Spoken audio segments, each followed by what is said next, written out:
Sunday Sharpe, do do do do do do do do do.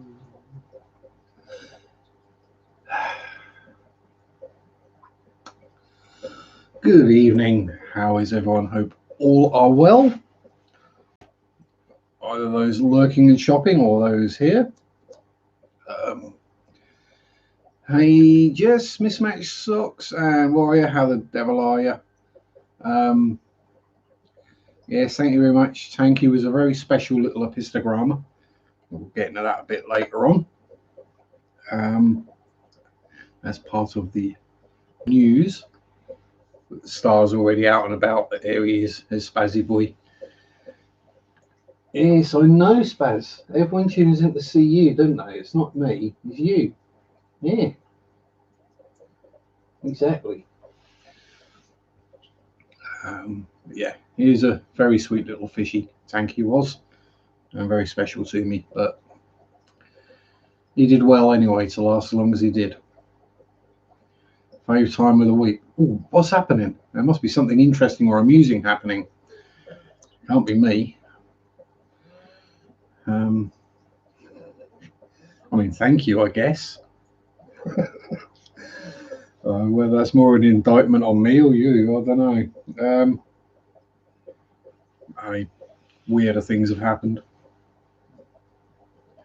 Yes, there is a face hugger on my t-shirt offering free hugs. Hey, little Lisa. Yeah, Tanky was an epistogramma cacatoides flame red. Yeah. He was the one that I managed to raise from Robert and Roberta's first batch, actually. But he was deformed, stunted. I mean, he had virtually no dorsal fin ever. His spine was bent in two directions. He had a cleft palate. But he lasted a year and a bit, about 12, 14 months. So, yeah, he was a super friendly, happy little fishy. Oh, hey, Priscilla. Oh, yeah, I've got to be good now. I'm not allowed to flirt with you anymore, am I? Congratulations, my dearie. You deserved a fishy friend of your own. Look at Anthony. Yeah, Tanky's in the big aquarium in the sky now with his mummy and daddy.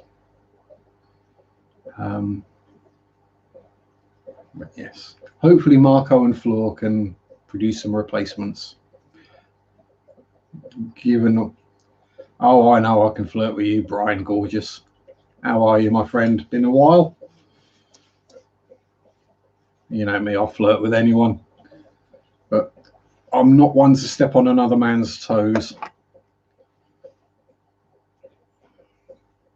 Well, not unless I need to reach something a bit higher. Yeah, not the jealous side. Plus, he knows me, so you know, it's not like I'm going to suddenly turn up on your doorstep, bearing roses. Yeah, maybe, you never know. Yeah, and he use your fist bumps to the X-Man, or high fives, down lows, two slows.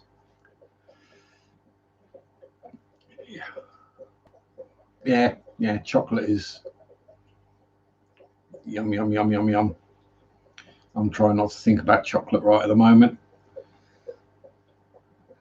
It's not like he's going to fly out. Yeah, exactly.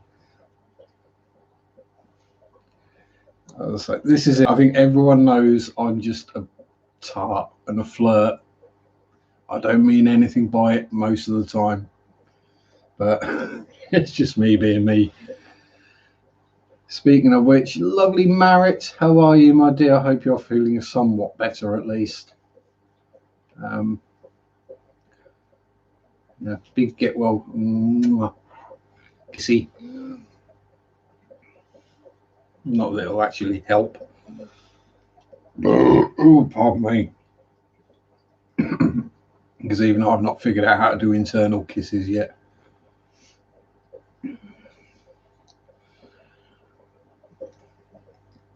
I mean, not without cutting someone open first, but that never ends well.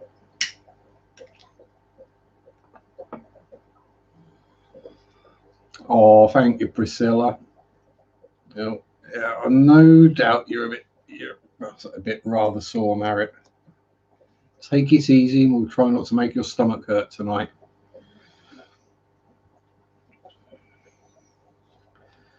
So, any other fish room news? So, with the passing of poor little Tanky, got no more babies. Missy Crib is recovering well from her incident. She is now obviously totally blind on one side, although she's healing up quite nicely. She's got her colours back. She's just still a bit on the quiet side, making sure she keeps her good eye to where she can see what's going on. But yeah, can't blame her for that. Being ruthlessly attacked by Mr. Crib. I'm guessing probably one of the bristlenoses ate the eggs, and then the two Cribs blamed each other for it. So, oh well. Hey, things I can do without another batch of Cribs. So that's all good. All the other tanks doing well. No burst deaths, weirdness that I'm aware of. Did reset the top tank as a QT tank, so we went out today looking around. Didn't come back with anything though. There was some I wonder, but nothing quite right. I was quite close. Cat? What cat? My cat? Oh, Zach. Sorry. Oh, yeah, I'll not put him back. Sorry, Marriott. He gets to change homes when I do the water change on the big tank, and I haven't got around to putting him back yet. There you go, Floofy. He can look over us all again with his little tongue sticking out.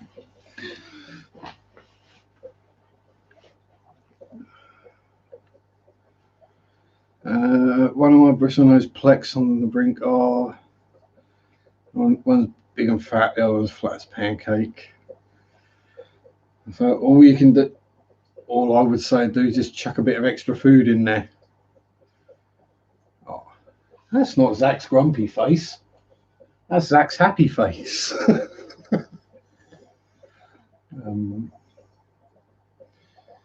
Yeah, so all I can say is chuck an extra algae wafer in or a big chunk of cucumber or something. Make sure he gets a good munch. You need to go to the park, clean up the backyard and do water changes later.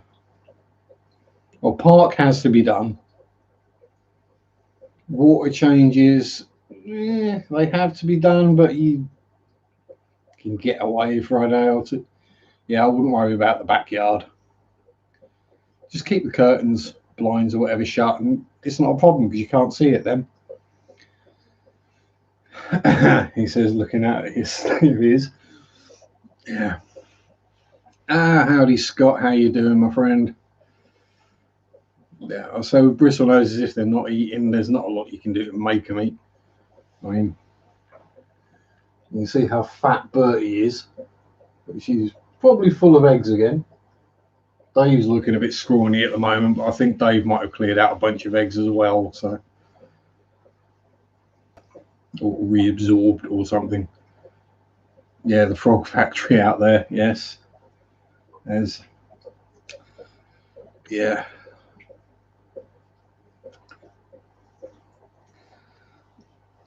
Little Tanky was the sole Pistogramma cacatoides that I managed to raise. He was a very deformed little fish, unfortunately.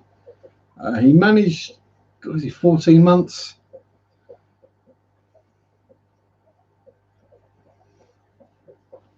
But yeah, so he was stunted, no dorsal fin, bent spine, cleft palate, but the sweetest, friendliest little pisto you could ever hope to meet. Ooh. Tanky sounds like a rapper. Now, we have had one other important person die, obviously, this week. Prince Philip, rest in peace, sir.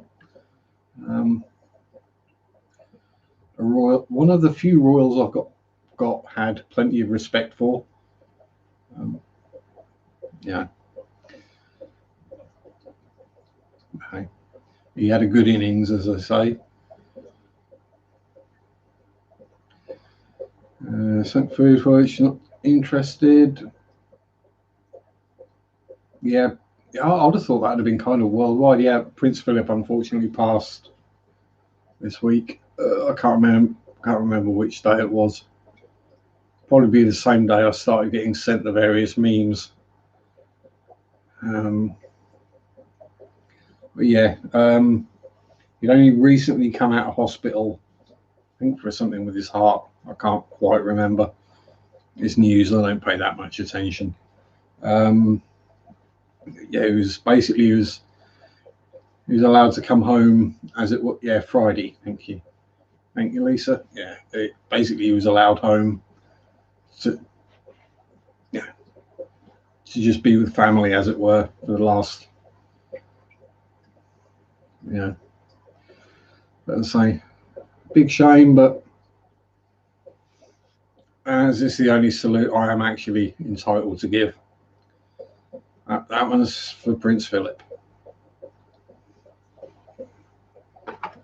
The man, the legend, Lord Mountbatten. Yeah, he didn't look good coming out of hospital, so it was. I mean, the first joke I kind of thought up with was he's probably been dead a few years. He just hasn't realised it. I can say that about me. I've probably been dead for quite a while and just not realised it. Yeah, 99, very impressive. The other one I came up with is he just didn't want to get that telegram off of his wife. Never look. Hey, go back to World War II, warrior. Go. He was a hunk. Yeah, exactly. You're allowed to be a little set in your ways, as it were, when you've been around that long. And you think how much things have changed just this last 20 years, this century. The changes he's seen throughout his life.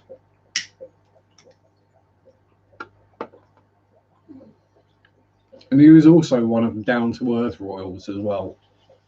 He liked a bit of banter. They say he was never happier than when he was up at Sandringham on his farm. He's had a few farm workers with him, and he would rip the Mickey and expect them to rip the Mickey back out of him as well.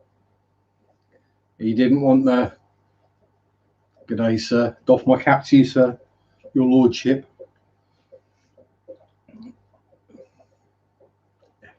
It was.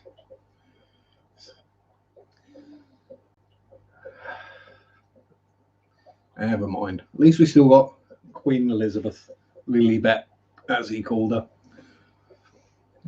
Anthony, how's it going? All going well here so far, Anthony? I mean, not as well as it's going for you, obviously, but you know, we can't all have a Priscilla.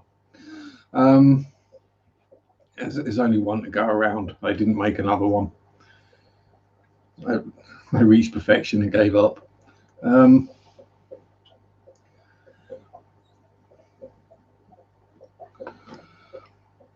Yeah, so I'm not looking forward to who we're going to have in charge next.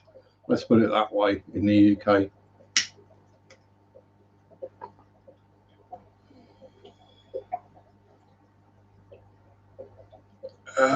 Queen, oh god, she's not far short of him. She's been queen for me. God, Now I don't know. I mean, old is about as good as accurate as I can get. Priscilla, is it? She's done. Is it? Was it 80? Oh, she's older than 80. She's late 80s at the earliest, I think. The one that hurt most is when David Attenborough and David Jason. Yeah. Yes. 90 now. Yeah, exactly. Is it going to be one of those where one goes and then the other one isn't too far behind? Does seem to happen with older couples. Ah, there is Kayla's Aquatics. Morning, Bob. How you doing, my friend? Queen's 94. Dang. Yeah, so I hate to say it, she's looking mighty fine for 94. Yeah. So after that, we're going to get Captain Beige in charge. I'm not that the Royals are in charge of anything nowadays, but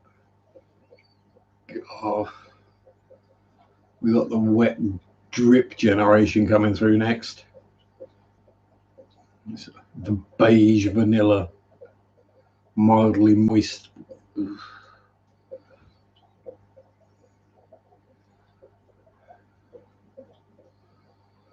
Yeah.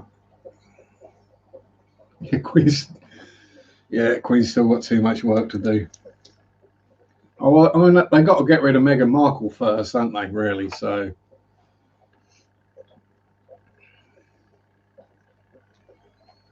All right. Well, thank you very much, Scott, for the like button reminder. Give it a little tickle. Little like button. Hello. Yes.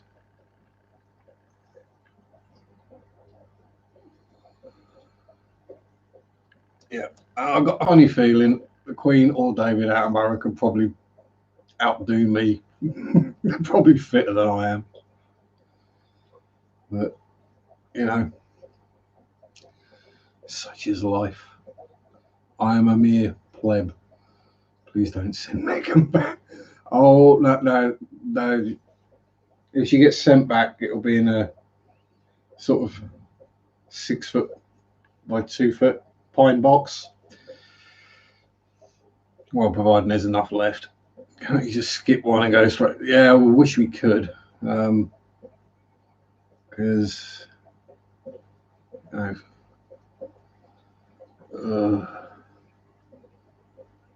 William and Kate are just so boring. And George is going to be the spitter of his dad, so he's going to be boring as well. So, yeah.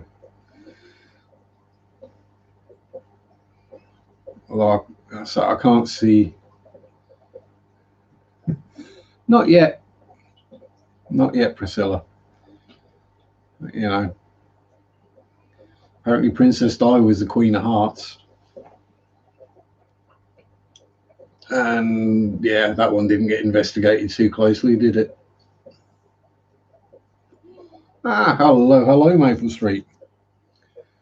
Why are you getting scared for, Shelley? You know that's my ashtray, and at this time on a Sunday night, I'm going to be using it regularly.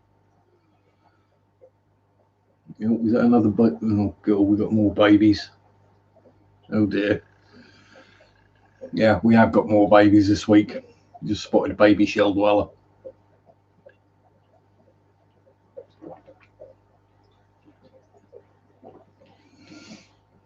And with that, cue Sean. No, maybe not.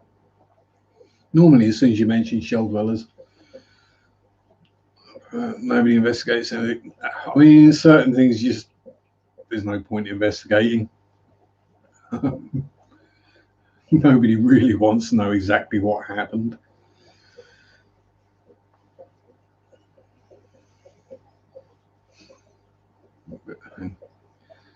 Yes, so for either Prince Philip or for little Tanky, who is Robert and Roberta's offspring. I don't think he'll be here tonight. Oh, he ain't been injuring himself again, has he, Marriott? Getting himself in jail. Let's hope history's going to. Well, it has a tendency to, Priscilla. You know, people deny it or don't learn history, and they're forever doomed to repeat it. Ah, he's got a skull ache. Ah. Now, is that he's just got a skull ache, or has he got a bad hangover, or has he managed to smack himself in the head with a piece of two before? Knowing Sean, any of them are possible. This is probably the same reason as I get headaches. You just get one. You had a hangover, or you smacked yourself in the head with something, like I did earlier this week.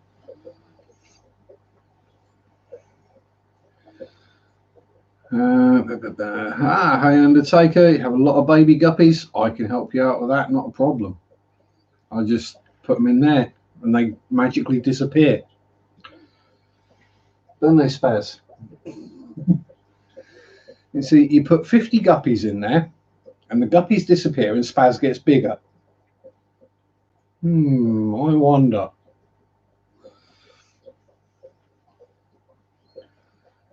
Yeah, exactly, Mary. Yeah, you take it easy. No lifting heavy buckets or anything.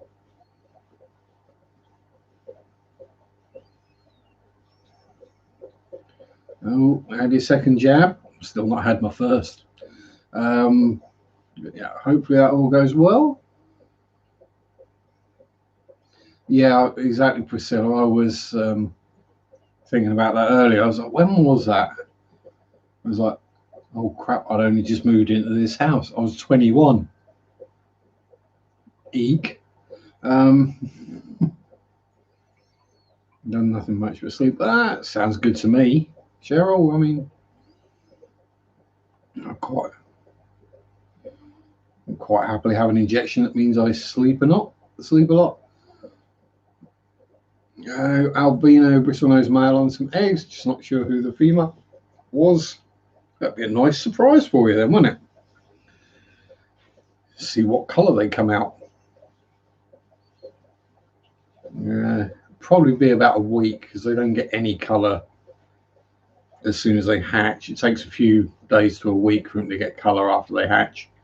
It's normally once all the yolk is gone.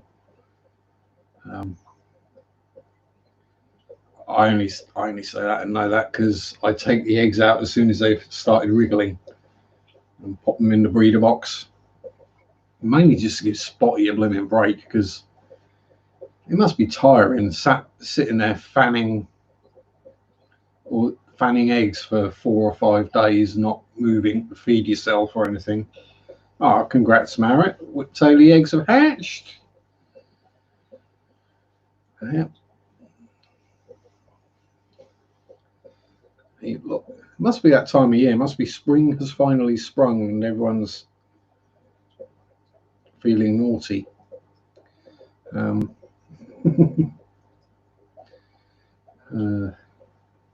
not.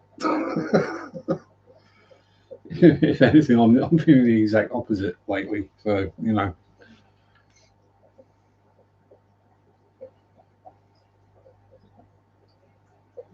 Been experimenting planting seeds and potting seedlings on.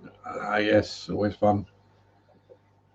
Yeah, before now most of you aren't going to believe this, but before my man cave became a man cave, it was a potting shed.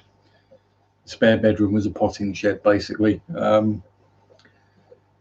Back when I used to take lots of care over my garden. Not anymore. Now it just gets a bare minimum it needs doing. Because other things take my time.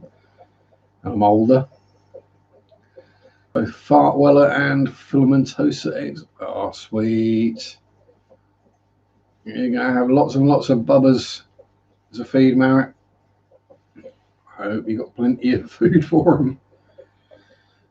As if bristle noses or anything to go by, you're going to need a lot.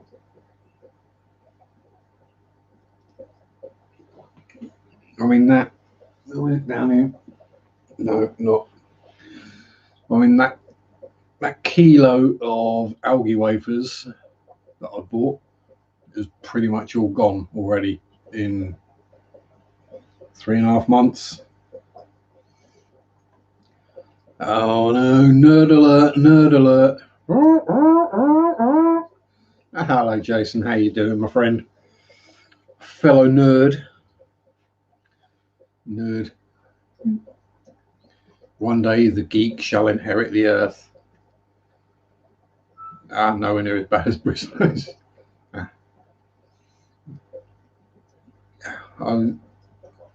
I swear at some point I'm going to find a bristlenose that's eating and pooping at the same time in just a continuous cycle. And I swear Bertie actually does that sometimes. There she is, she's sat there having a poop right now.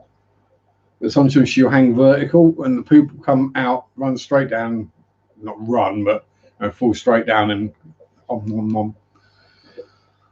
Watching cooking videos in my shorts. So normal. Yeah, that's normal.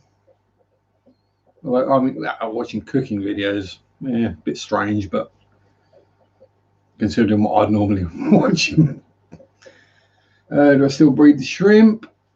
Yes, although the tank does need a clean, but that is because I've not put the Nerite snails back in there since it had the dose of no planaria. Well, it wasn't actually no planaria, but dewormer, fembendazole. Did an epic job of killing off the planaria. I've got none of them now, but I'm still not sure whether it's safe to put my schnalos back in there yet, so we'll leave it a little longer. But yeah, there's plenty of babies in there. You've got red ones, black ones, blues, greens, lacies, rillies. There's one in there which is super cool, which is a black cherry shrimp, but instead of the white racing stripe, it's got a red racing stripe on its back. Mole everywhere in the 20-gallon with the bristlenose. Oh, here's my solution to bristlenose bristlenose mole.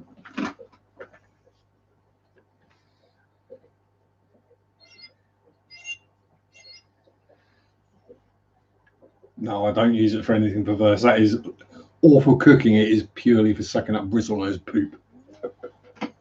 And it's still half full of water. Oh dear, no shrimp at all. Yeah, I got to say, yeah, there weren't exactly many when I was looking today. Again, it might be time of year kind of thing. But yeah, bristlenose poop. I wouldn't touch it. Yeah, I know what you mean. It would be perfect to add. I mean, if you did use a turkey baster, you'd be surprised how much muck you can suck up with a turkey baster. That'd be really awesome plant food for your seedlings. You would be seriously overrun with plants if you start feeding them pleco poop, because it is basically all vegetable matter. Yeah, shrimp.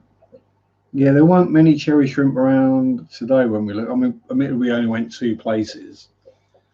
But I was getting to that. Don't just buy something because you've got tank space. Wait, buy the right thing.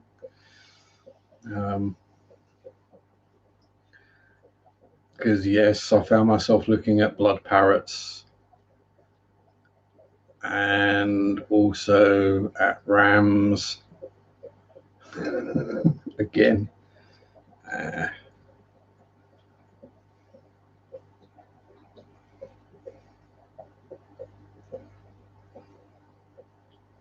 Oh yeah. You could probably sell it if you got people with allotments near you, Cheryl. bottle o pleco poop, world's best plant fertilizer. Boyfriend somehow commit to keep guppies. Anthony. Have you got some that can eat them? Little platinum parrots. I've not seen any, Bob, but there's no reason why we wouldn't have them. These are just the standard red dirt parrots. And they're setting up an outdoor tub. Just stick a bashir in with them, Priscilla. The problem will be over. Don't worry about it. Or you can feed them to your shrimp. The big old mantis shrimp.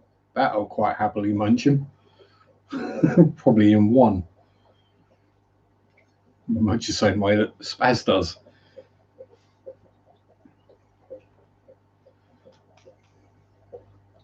Oh, warriors.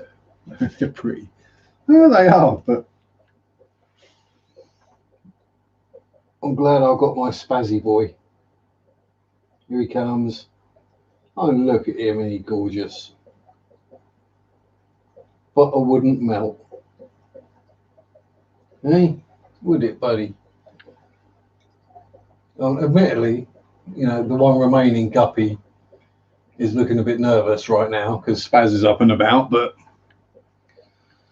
10 gallon with 4 female guppies, what else can I house? Oh, a very small bashir.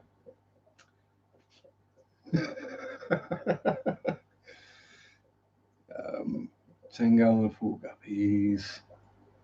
I mean, you see, I'm not the best person to ask because I do overstock and I do put fish in tanks that are too small. It's like the 34 litre 9 gallon flex, which is what Tanky was in, which is now just home to half a dozen CPDs. Yeah, that's. I was thinking of getting a pair of either Pistos or Rams to go in there.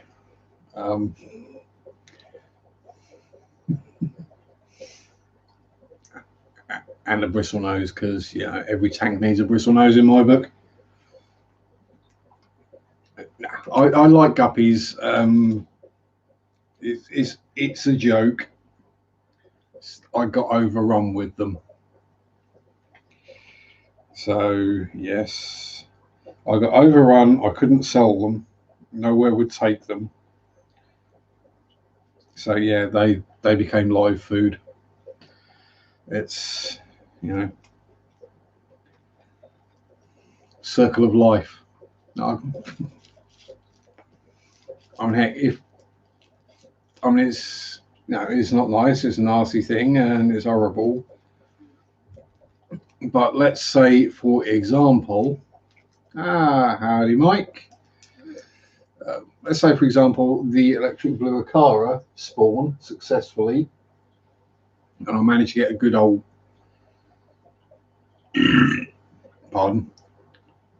bundle of them. Then I'm going to need somewhere to put them. And that could end up with some crebensis becoming live food or white bait.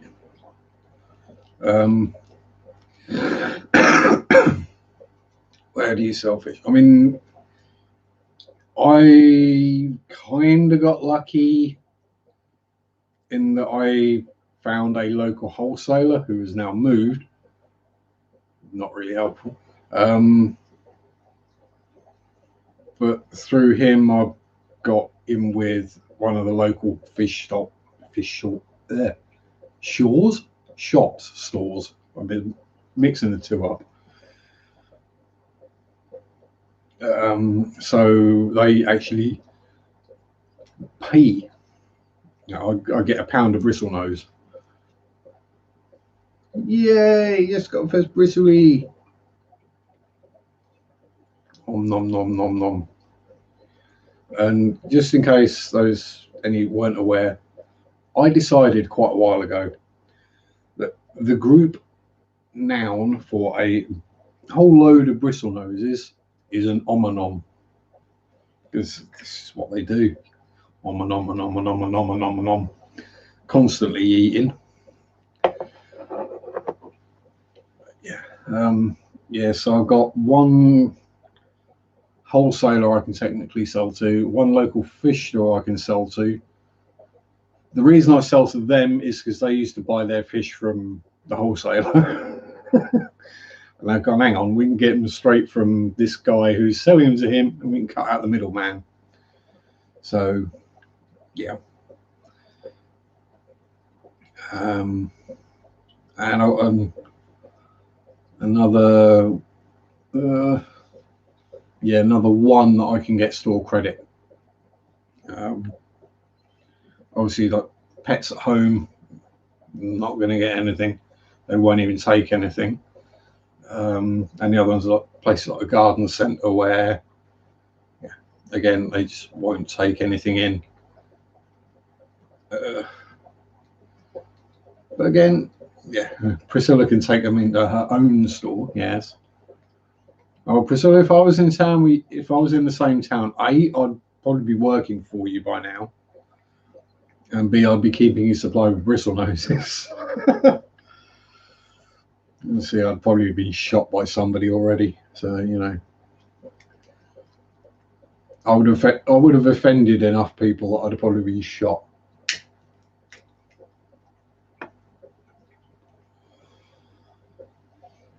Or Jason, if I was where Jason is, I'd be quite happily supplying him with fishies.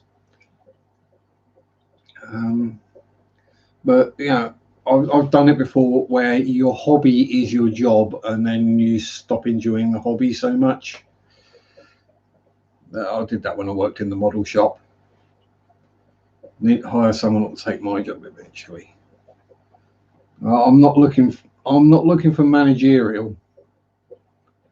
No. I'm just looking for grunt work. I know my place.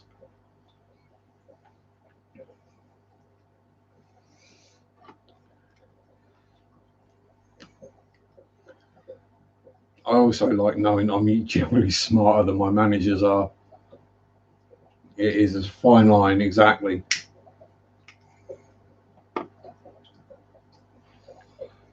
Because you spend all day doing something for work. It's like most gardeners, like people who are professional gardeners. Like it's what they do. They've got a van and a lawnmower. They go out and do people's gardens.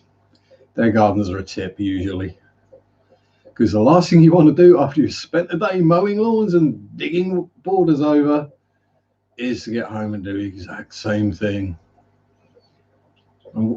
So when I worked in the paintbrush factory, the last thing I wanted to do when I got home was pick up a paintbrush and start painting something. Like a wall or models was fine, but yeah.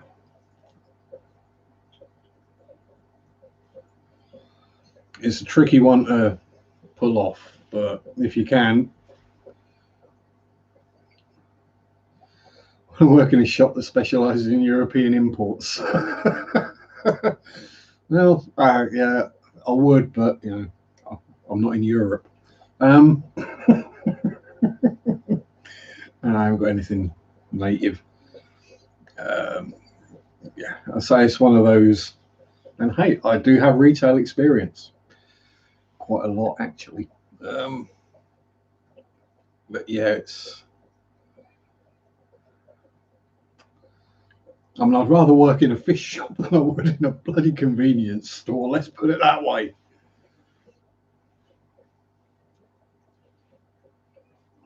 And I don't have much, if any, sick time.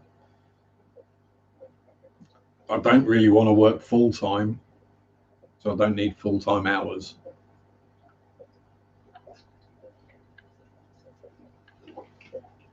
Yeah, it's just a bit of a commute, Jason. it might add a little to my day. And I've got the commute sorted now. Now I just need to change what the shop sells. Because my commute every day is about 3 minutes on foot. That's because it would take me longer to get my bike to work, and then lock my bike up than it does to just walk.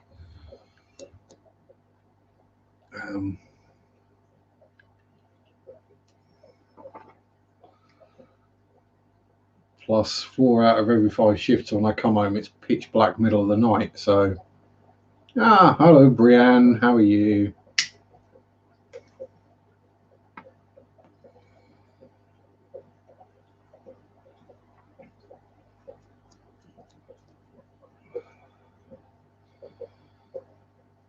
Thank you very much, Bob. Evening, Asbo. How you doing, Aaron? No, 2 years, missed one day because the car didn't get there. I mean, yeah, we all get sick. We all get injured and broken. I've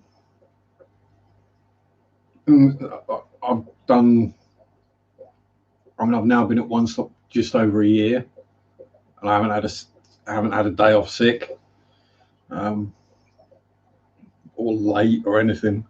If anything, I've picked up more shifts to cover for people that have been sick. But yeah, I mean, it all depends. You can easily put your back out, or as we've got at the moment, someone managed to squish one of the hands between a roller cage and a door frame. How can I stick wing mirrors on the Mazda Roadster? Tried super glue as well as normal Tamiya gel, normal Tamiya glue. Yeah, and the boss is still alive. Yeah, I haven't killed the boss yet. Yeah, that's also a bonus merit. Or any of my colleagues. That was close to happening last night.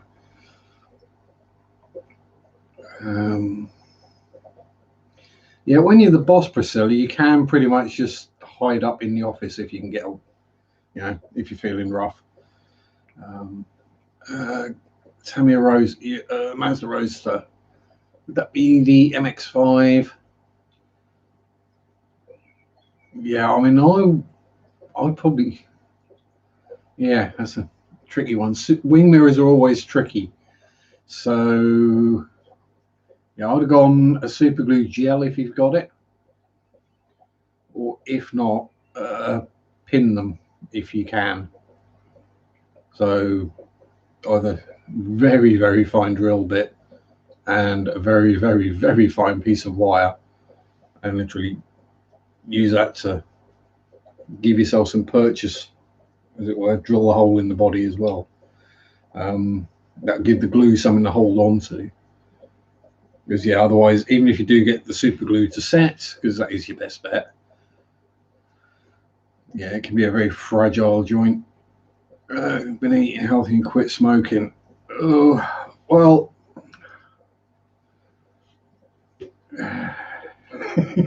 you know how it is, Aaron. It's new X5. I've already snapped the windscreen support once. It's going to be close to yeah. Yeah, I'd go with drill and pin it if you can. Only have one coffee. Oh, geez. If I only had the caffeine equivalent of one coffee a day, Attleborough would have a population of 1 by now. I would have gone on a mass murder rampage, I think.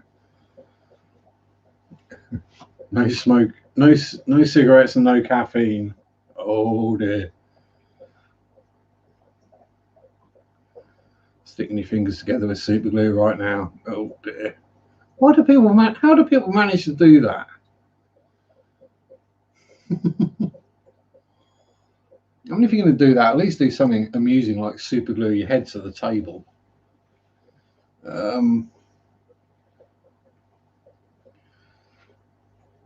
Looking for drill bits from Japan, supported the Japanese economy throughout lockdown. Yeah, I think all modelers have pretty much. Yeah, Yeah, I'll say super glue gel will be your best bet. And yeah, drilling pin. It's such a small contact area that actually, how do you not? Yeah, exactly. I'm sorry, Marrett. Yeah, how do you not glue your fingers together? Tweezers. Kiddo's bedazzling her. Got the rhinestones and stuff out and making things look pretty. Yeah, that sounds a good way to spend a Sunday afternoon.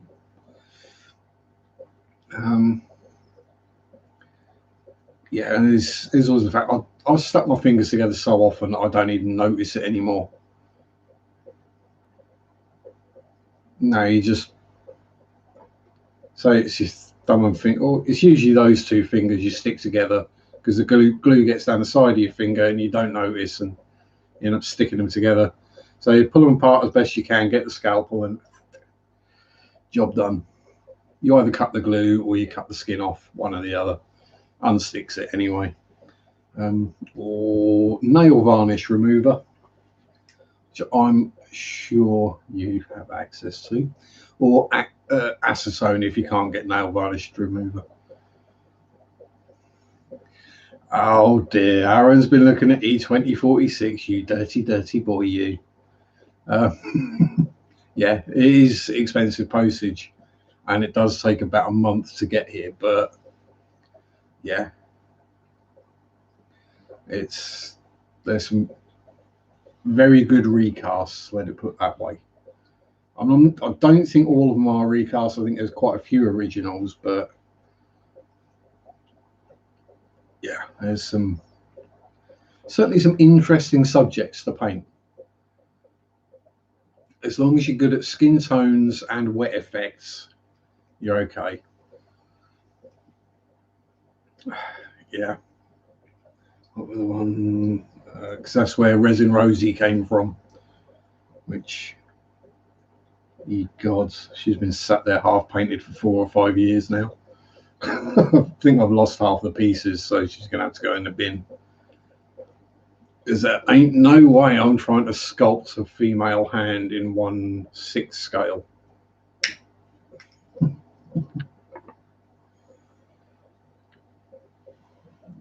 End up looking like Bigfoot. Actual payday. Yeah, I'd quite happily have a few government paydays. I would quite happily be furloughed for a few months. That wouldn't bother me in the slightest. Obviously, slightly less money coming in, or 20% less money coming in every month, but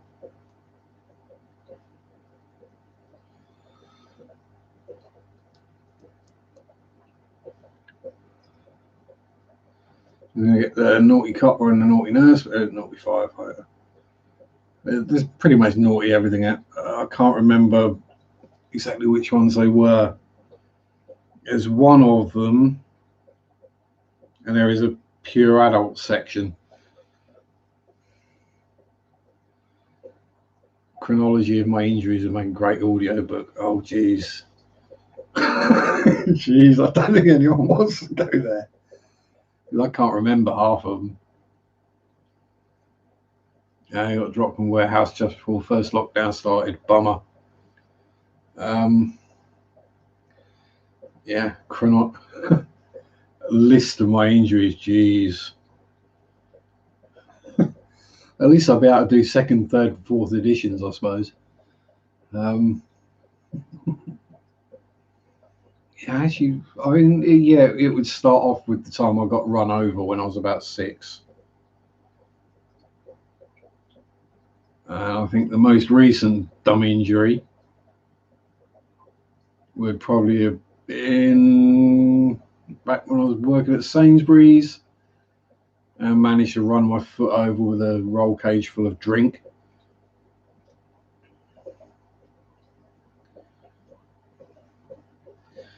Still need Spaz Sticks Chrome note the careful pronunciation. Scooby paint. Yeah. For some reason, that brand of paint isn't really sold in the UK. I wonder why. Mind you, I did have to explain to someone the other day the origins of Flid. So many good titles. I could do it as an audio series.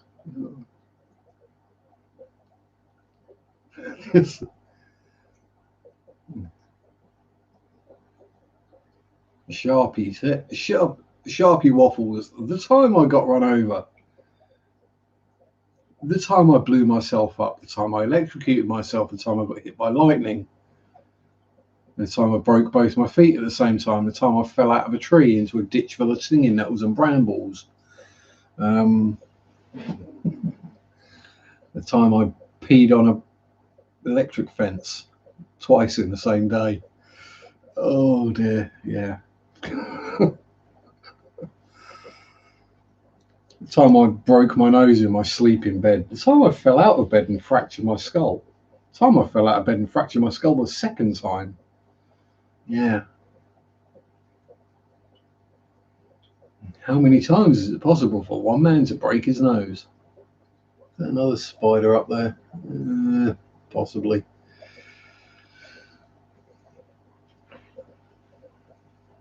Yeah. The time I absolutely mullered my ankle playing football. The time I blew my knee out. The time I put my back out.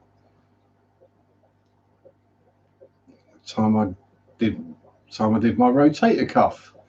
Mr. Dan Slee, good evening, sir. Subject matter is indeed ongoing and endless.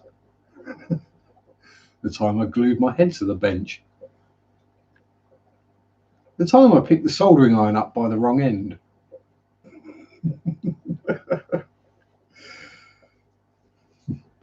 The time I dropped my scalpel off my bench onto my foot. The time I flicked hot molten solder onto my bare leg.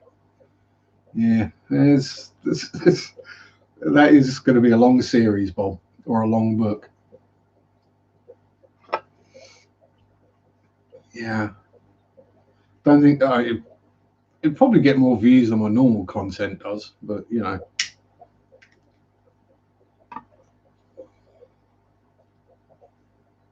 Sharpie reacts to dumbass injuries.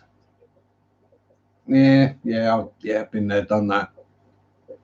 Yeah, what you did wrong was, howdy, Big J. How are you?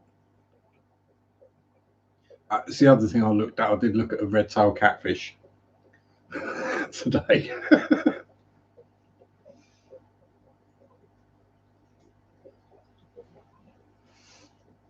I thought that'd be perfect for the 9-gallon. Oh, hoping to finish setting up the water change system. Woohoo! I've got my water change system already. You want to see it? There you go. There's my water change system.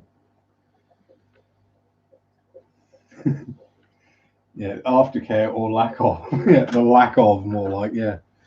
Well, when you've done something once, if you know, if it's the first time you do it, you go to the doctor. Then when you do it again, you don't bother going. You know what it is.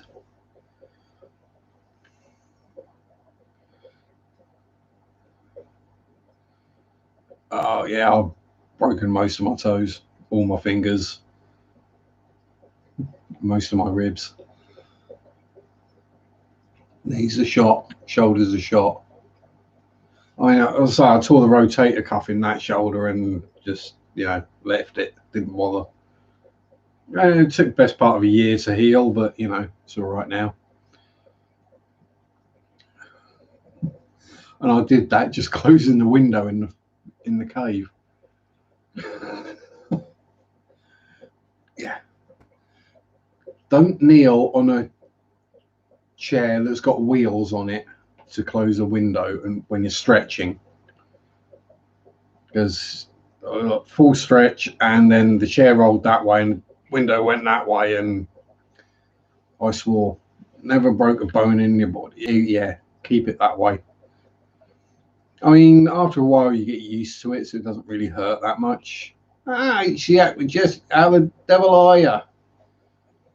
I mean, I don't think I can actually break my nose anymore because, you know, it's just not attached to anything anymore.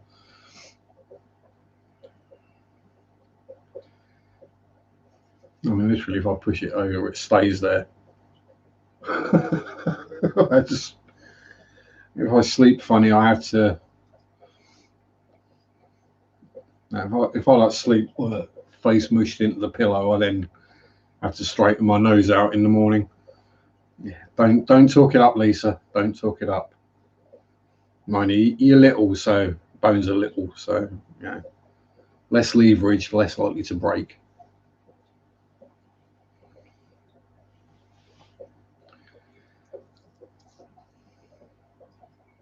I mean, your knuckles have had it when.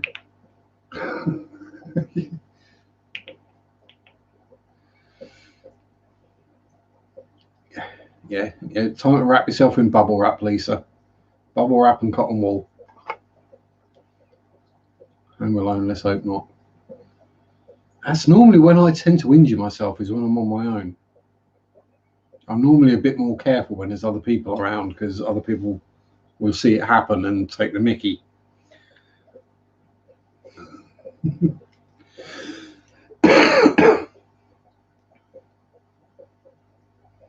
Oh, on a slightly different note, I did fall in love this week.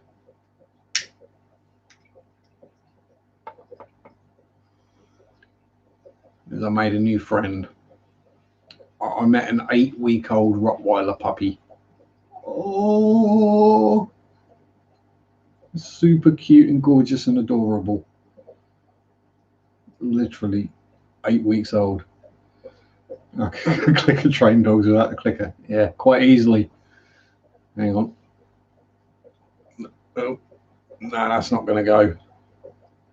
There you go.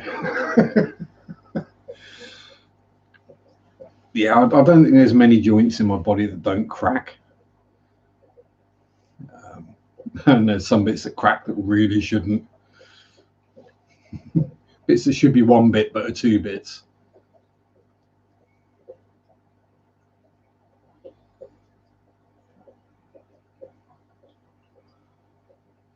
Always broody for a puppy. Yeah, I would say just so adorable. Little baby, teeny tiny little 8-week-old. Came for BMX, the handlebars broke.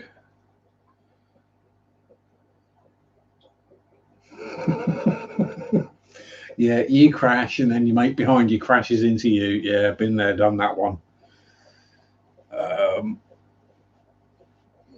Yeah, I don't know if anyone's A, old enough, or B, remembers the rally chopper, the bicycle with the tiny front wheel and the big back wheel and the big sort of 90-degree super comfy seat. Really comfy bikes to ride. I mean, they weighed half a ton. Yeah, I decided to do a stoppy donkey kick and stand it up on the front wheel. But with the tiny front wheel, they're not very stable. Yeah, I spatchcocked myself on the gear shifter that's on the crossbar. Because back then, the gear shifter was a T-handle on top of the crossbar. The re-released version, they moved it up to the handlebars because health and safety said that, no, you can't do that. That's too dangerous. Yeah, I know how painful that is when you slide off the seat and go crack straight into that nuts first. Yeah, you fall off in a heap and then your mate goes plowing into you from behind as well. And I'll go riding one pissed on the canals. That's how you should be, yeah. The other thing with them is because of the front wheel, if you went too quick, they got a speed wobble. That was scary. Because the only way to get out of a speed wobble is to either go faster or slow down.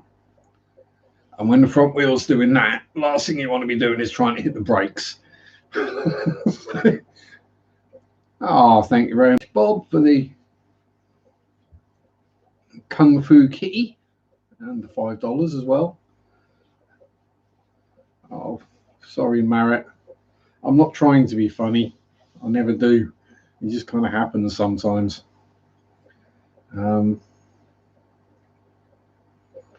But yeah, so you're cycling along doing that, and then thud, thud, thud, thud, thud, thud, thud.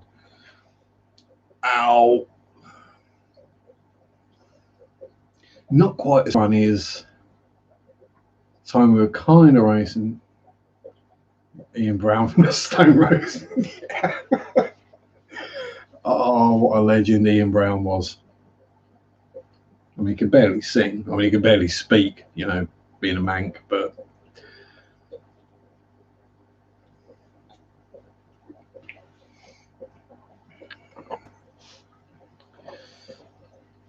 yeah, so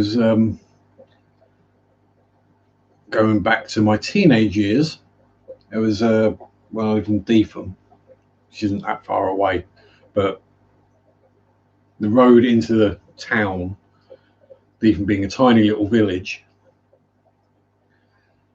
went downhill quite steeply for Norfolk anyway, into a tight right-hander. Now, I'd ridden this route hundreds of times, not thousands, so I knew road conditions. When it had been raining, okay, it might be dry up here on the hilly bit. When you get down towards that corner, it's at the bottom of a valley, as it were. Always stays wet down there. So we came bombing it flat out, full speed down this hill. Foster brother alongside, you know, single track road alongside each other. I hit the brakes early. Foster brother zooms past, looks over his shoulder, he's like, "What the hell are you doing? Why are you braking now?" Then he found out that the road was wet and he couldn't slow down. And the bike ended up in the ditch on the other side of the road, and he ended up in the brambles and thorns on the other side of the ditch. Then had to go into the ditch to get his bike back out. All the while, I'm laying at the side of the road, cracking up, laughing, being absolutely useless to him. I mean, he could have broken his neck or whatever. Nothing I could have done. I was cracking up, just laughing my ass off. At the sight, just his feet sticking out of this bush and the bike rapidly disappearing into the ditch. It's one of those things where you wish you could have full replay vision, so you could replay it in full HD in your mind. That would be awesome. It was, yeah, carnage.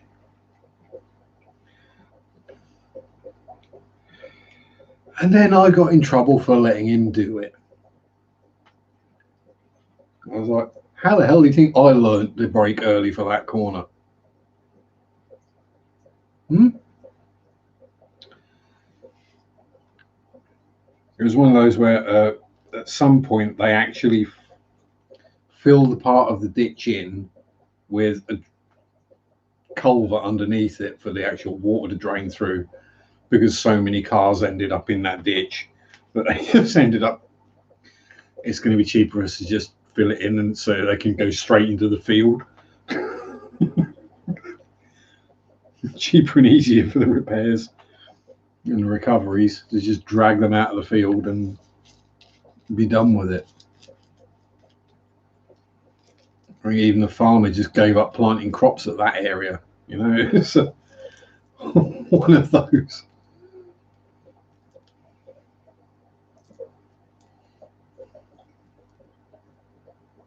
Yeah, it was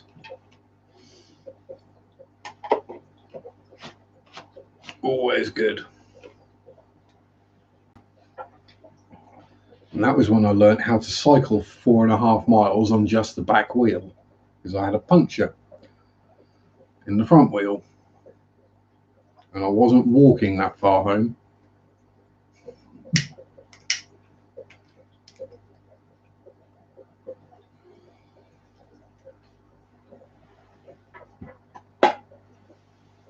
I mean, given my propensity for injuries, bikes and motorbikes were probably a really bad idea, weren't they? I should have stuck with 3 or 4 wheels.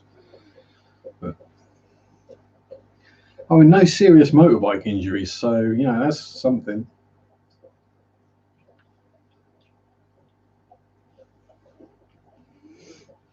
That's a long history of being on 2 wheels and falling off of 2 wheels, teaching you how not to fall off, or if you're going to fall off, how to do it with causing the least pain. Not too late. I'm not that old, you get, although I have thought about it more than once. Oh, sorry, Marriott. I know you need to laugh, but it hurts to laugh. Oh.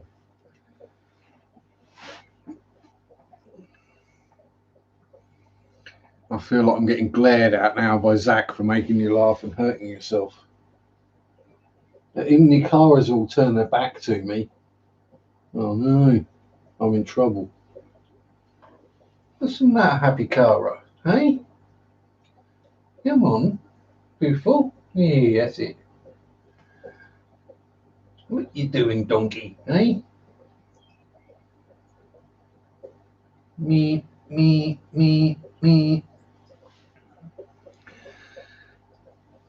Oh, actually, with the weird focusy thing. 4 new holes in my hammock. Oh, ow. So you got 5 belly buttons. Ouch. Hang on, let me just. There we go. That's got it. I know. Well, I knew electronics back when it was individual components, not all chips. Oh, bless you, Marriott. Yeah, I was wondering, like, electric cars, right? Now they're dangerous because they're quiet. You can't hear them coming. And when you're a certain persuasion, you know, we're taught stop, look, listen before you cross the road. When it's certain persuasion, you just listen. If you don't hear a car, you just keep walking. Problem when they're electric because you can't hear them. So there's 2 choices, I reckon. And they can catch a virus. They can. Electronic corona. Yeah, it makes your car make weird coughing noises and then it keels over the side of the road. Yeah, 2 choices. They either make them with a speaker on the outside that makes car engine noises. Yeah, and fires on accidents. Yeah, that many lithium batteries going bang is probably not good. But yeah, so they either make them so they make car engine noises as they're driving along. You could have whatever engine noise you like because it's not going to make any difference. You can go with like a screaming 2-stroke, 125, 250, or a honking great 7 3/4 litre V8 burble. Don't matter. Just make some noise. That, or it should be, warning, this vehicle is electric. Warning, this vehicle is electric. Warning, this vehicle is electric. I think that's probably the better option. Just to upset people. It would be hilarious. Warning, this electric vehicle is reversing. Warning, this electric vehicle is turning left. Yeah, because you can't hear them coming.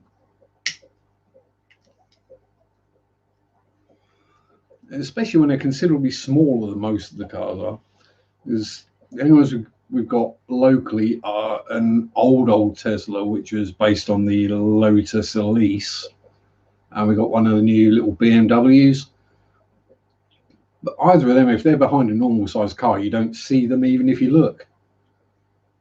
So yeah, I've nearly been run over several times by electric cars.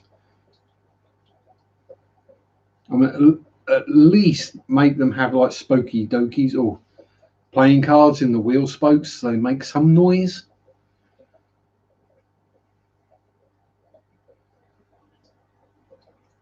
Yeah, yeah, it's just tire raw. Yeah, perhaps just make them have really noisy tires. Yeah, stick a set of BMW run flats on there. Those things are noisy as hell and uncomfortable. And Korea have cars with jingles and songs when reversing. The owner's mobile number on the dash. So, oh dear. Yeah, that wouldn't go down well in the UK or the US. Yeah, yeah. Yes, your car. Yes, you have to have your phone number displayed. Hmm? See some plastic cups behind the wheel. Exactly. Something like that would, just so you can actually hear the damn things coming. I know there's not that many around yet, but it would be interesting to see how many electric cars are involved in road traffic accidents with pedestrians. I would think the number is probably higher than it is for traditionally fossil fueled cars. Um, yeah, it's. I mean, thankfully they're all made out of plastic and they're actually quite comfortable these days if you get hit by them. But not like back in the day when they were made out of metal.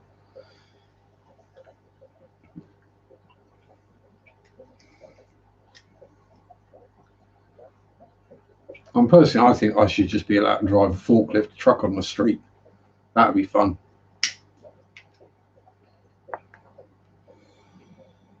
Might only be able to do 7 mile an hour, but you ain't going to get stuck in traffic.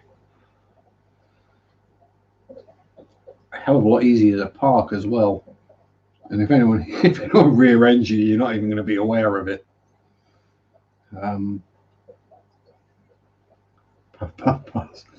No, it's literally roll up. There's no weed.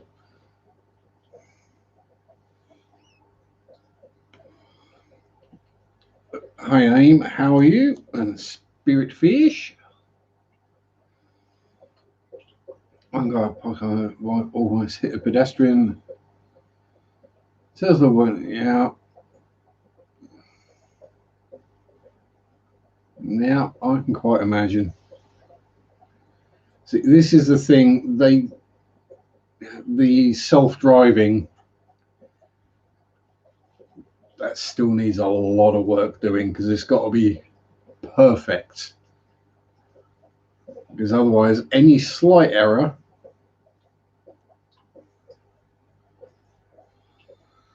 Ooh, light help. What do I use? Mostly Nicru lights. And that's the.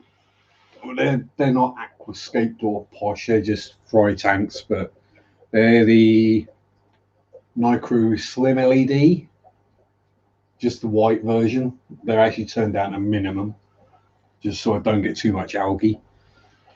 That one is the new Nicru plant. It is actually on full blast, except I've got the blue turned off because I'm not a fan of blue.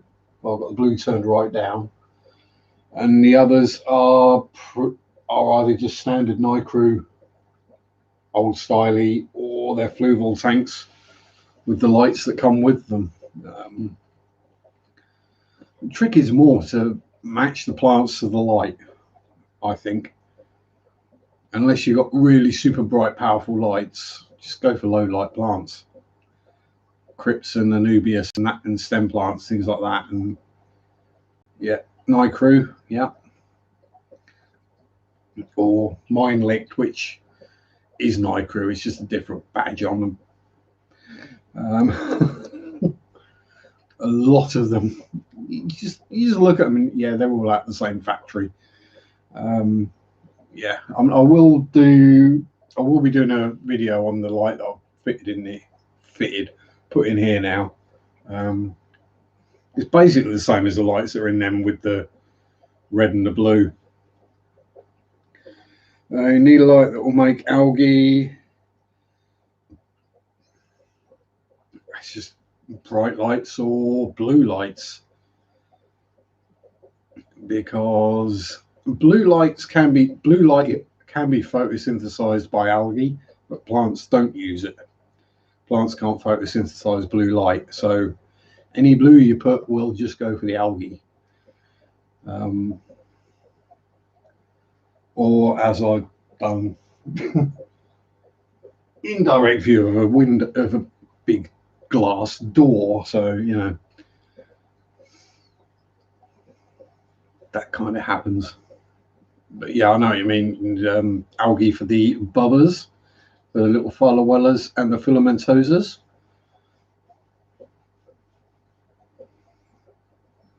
Yeah. Jump.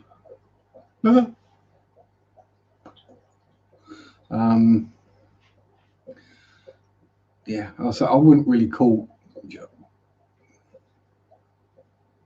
Yeah, I wouldn't really call what I do aquascaping. I have planted tanks, but I wouldn't really call them aquascape. I just stick a few bits of wood and rock in there and then a bunch of plants and some fish. There's really no art to what I do. I mean, so that one you can, well, there are 2 tree stumps in there, but that's about it. There's a couple of bits of rock down the bottom hidden up with plants that have grown over them, but you know, I kind of like things looking a bit more wild and uncontrolled. And don't get me wrong, you see one of these beautifully aquascape tanks with like the Kessel lights, and they're absolutely stunning. But I just can't be doing with all that. That's a lot of hassle. Lights run 10 till, geez, 12 hours a day. What else can create algae?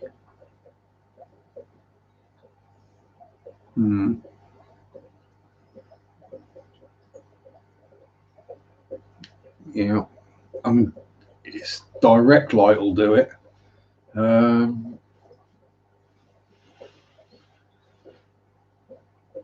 So if you got like a desk lamp or something, you could aim a desk lamp at it, like quite close, and that should grow algae then quite rapidly.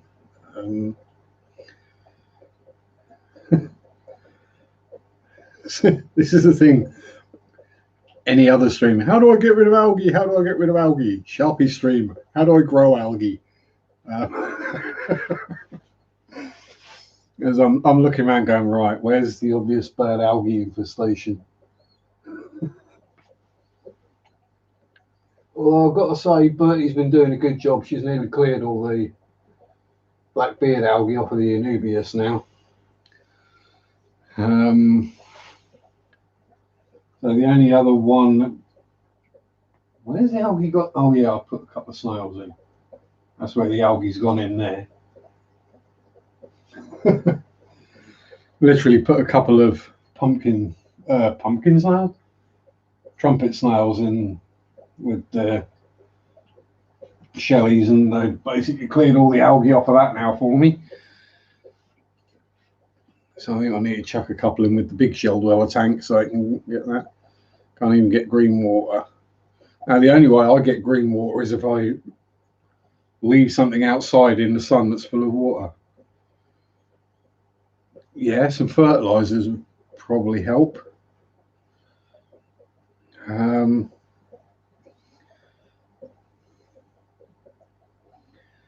Yeah, because it's the spot algae that grows on the glass that you want, isn't it, Marek? You don't necessarily want the sort of filament algae or the string or hair algae. You want the stuff that just colonizes the glass and the flat surfaces.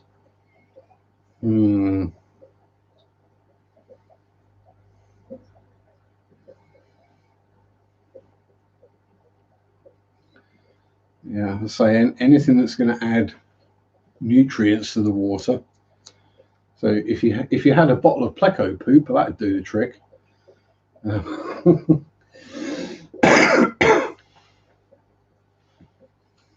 I mean, heck, no. Oh, howdy, Ian. Hope you're good. Yeah, so I'm not proud, so I'll show you. I mean, this little one was degunked on Monday. That is literally 1 week's amount of plecory poop in there.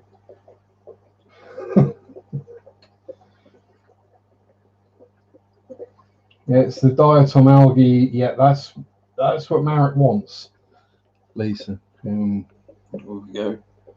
Get it somewhat straight at least. Little shelly dwellies. Everyone's hiding. Oh no, we've got some of the criblets down the front.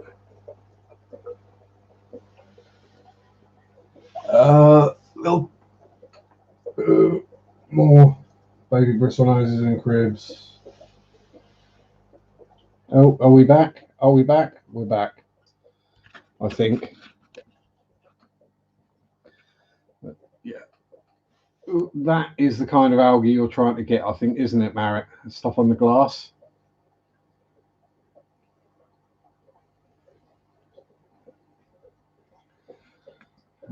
Yeah, so I was sort of looking at some ottos today, but as I don't have much in the way of diatom algae anyway in any of my tanks that would have been suitable for ottos, I decided against.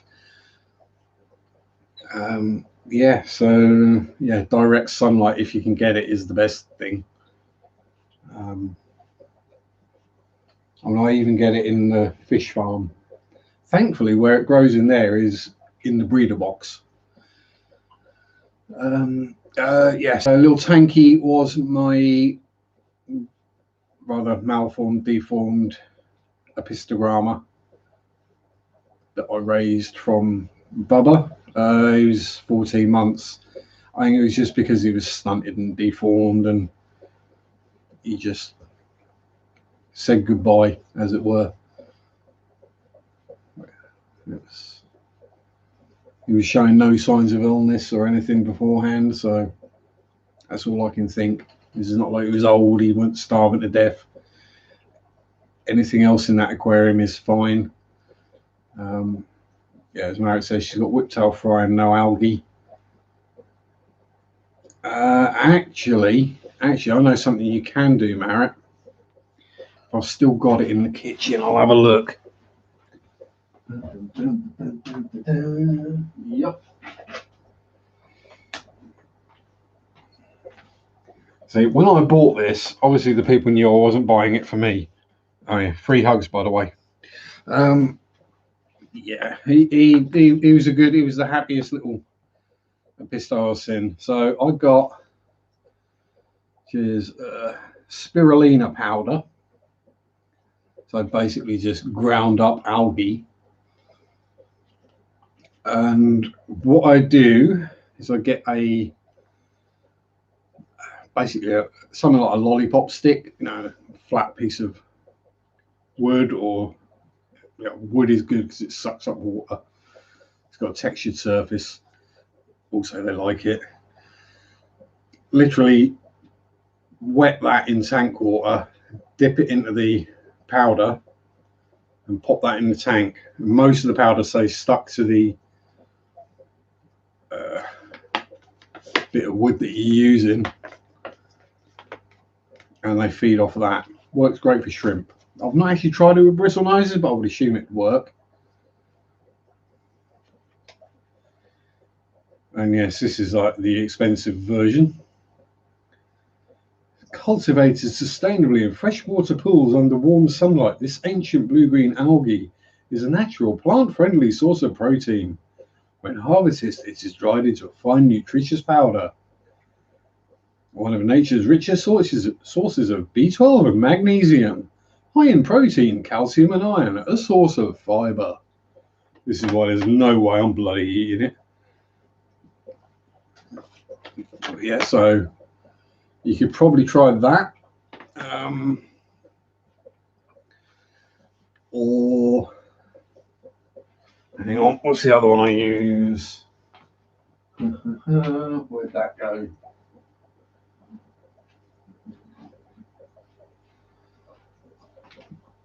And the other one I use, and this is perfect for you, Max, it's got just the perfect name for you, is the R.I.P Morning Wood. Let's see, Ian is obviously on exactly the same thought process as I am, because I do add a bit of the spirulina, but I think this is pretty much mostly spirulina anyway. Yeah, no, there's a lot of things in there, but yeah, a bit of that's superb. Fry will love it. It doesn't just disintegrate too rapidly. Just don't make up too much of it, because it does go moldy rather quickly. Yeah.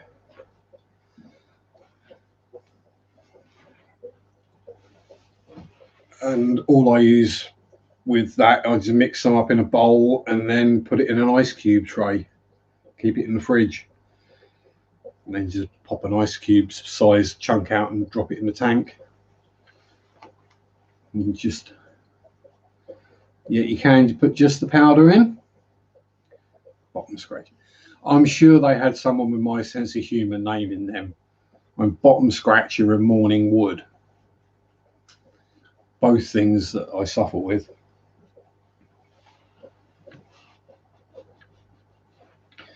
Thankfully, it's not morning. Well, I'm not here anyway.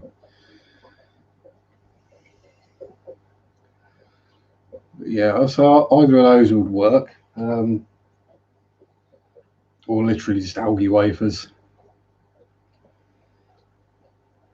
I mean, and again, once they're feeding and starting to produce plenty of mold, then algae will just grow on its own. So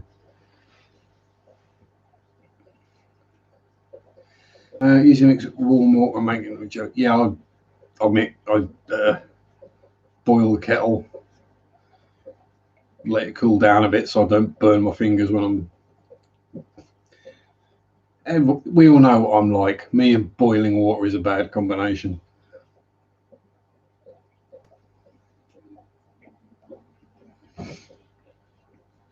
Heck, I managed to scald myself the other day making instant noodles. Yeah, making. Yeah, so I just basically put it in the ice cube trays, silicon ice cube mold. Basically makes just little jellies, and you just drop them in and forget about it.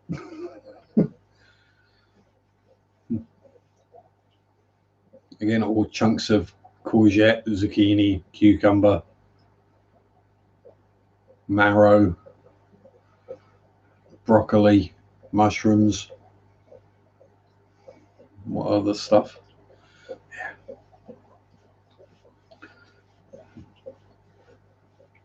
Green beans is apparently another one.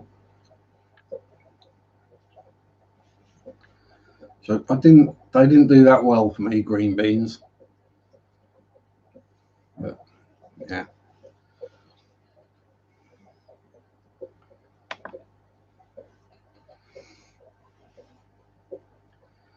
Yeah, I'll say algae wafers is my general go-to.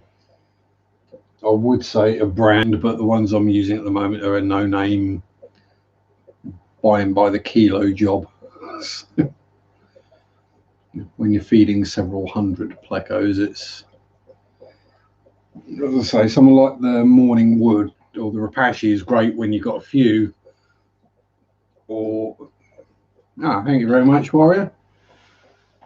Yeah, they're due for a water change tomorrow, so yeah. I mean, the only one that still stays mucky and murky is this one, but it's a 5.5 gallon that's got what, 40 odd Crebensis and 30 odd bristle noses in it. Run off of one air pump or one sponge filter. It's not going to be a clean tank. Got algae wafers, brine shoot directly. Yeah, so I tried the Serra ones. the fish science ones, Hikari ones. The only real difference I've noticed is how quick or slowly they disintegrate. And again, when you're feeding that many, it doesn't matter if they disintegrate in half an hour because they don't last that long. Yeah, I'll say the reason there's no or very little algae in these tanks is they basically all got plecos in them. So, or if they haven't, they've got a couple of trumpet snails, but yeah. It's one of those where you don't notice how much algae, say, nerite snails or bristlenoses eat until you take them out of a tank. Then you realise just how good a job they do of keeping the algae down. So, yeah, I mean, I can show you the shrimp tank. I mean, that is basically green.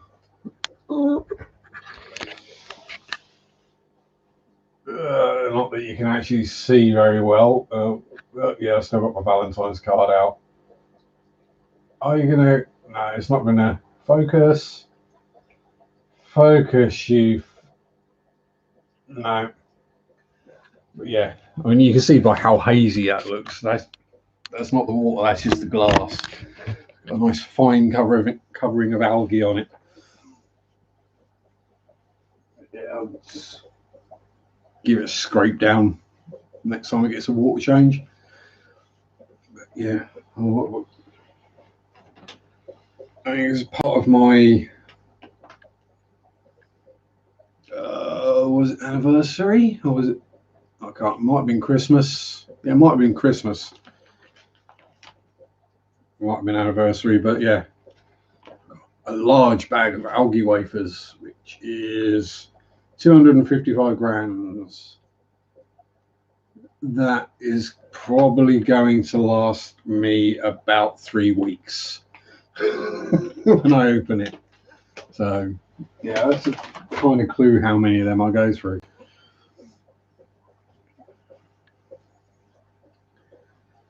Yeah, and so everyone who complains, oh no, I've got snails in my tank, what do I do? Leave them, they do good. Note, lack of algae. Note, snails. Let me put 2 and 2 together. What's that? You took all the snails out of your tank and now you have an algae problem?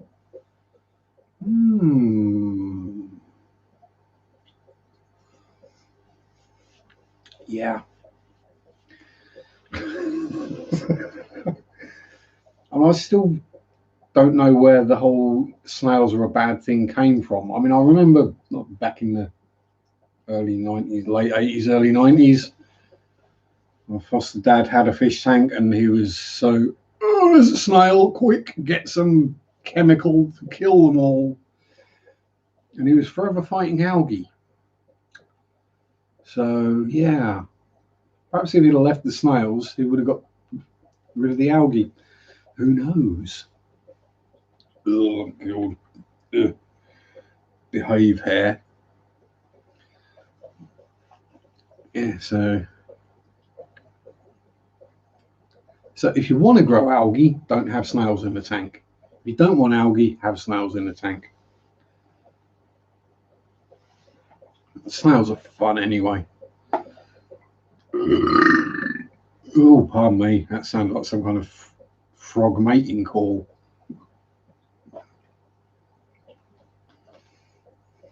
Why am I rolling a new one? Yeah, might as well.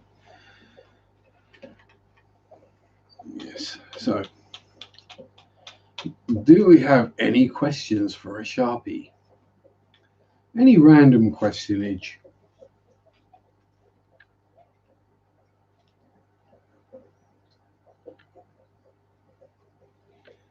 While I'm rolling a ciggy, I'll let you come up with something.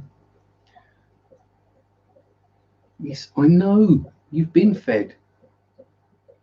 No point giving me that look. You've been fed. You're not getting more foodie. You can look at me all pleading but Daddy, I'm starving. Now it's up for us.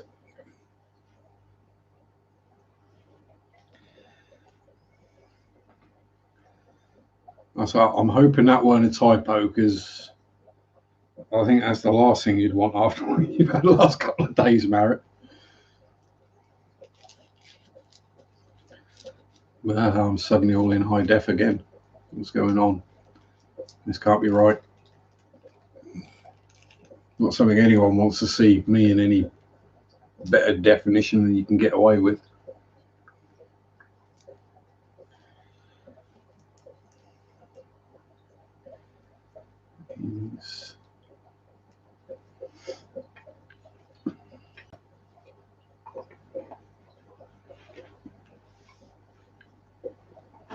Oh, itchy knee.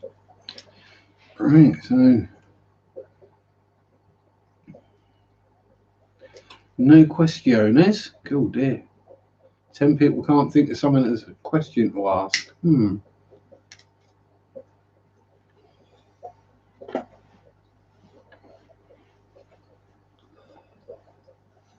Right, so what have we got? What else have we got we can talk about? What have I done this week other than be at work and sleep? Oh, need pictures of your new fry. Good plan. Good plan. Yeah. Actually, speaking of pictures and stuff, I was supposed to put out a video on Friday. Well, that was the plan. I've got like 4 or 5 already saved onto the laptop, ready to go. I just completely forgot about it. One of those, I'll do it later, I'll just have a bit of a nap. Oh crap, I've got to go to work sort of moments. I'm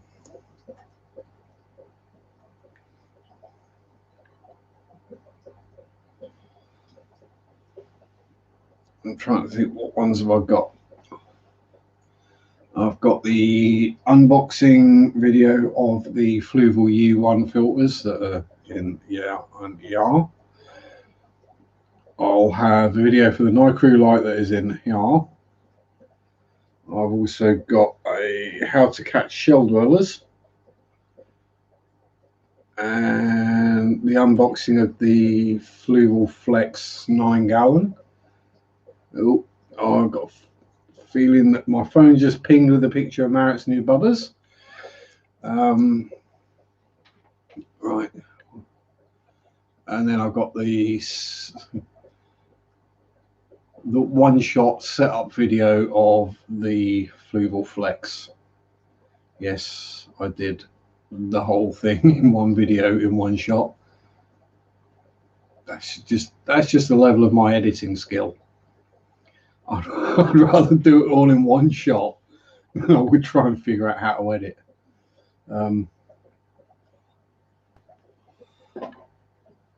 So yeah, that's not the most entertaining of videos, but shows you how wrong I do things.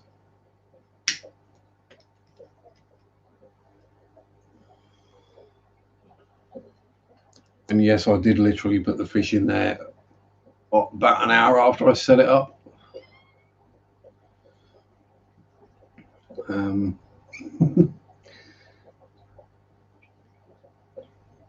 But I've kept an eye on the parameters, and there's no ammonia and no nitrite, it's just nitrate.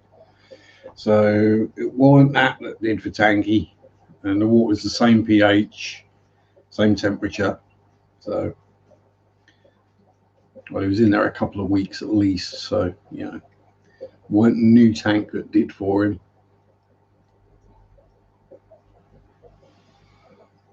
And to be fair, I'm surprised he lasted as long as he did. There we go. I do have a question.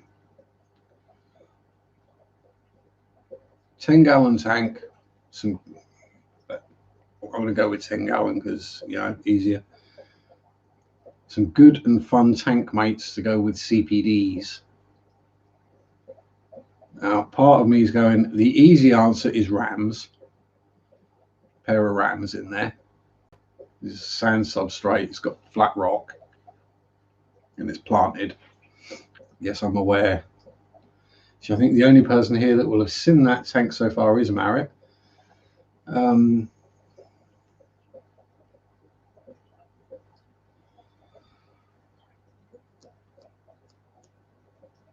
So there's that.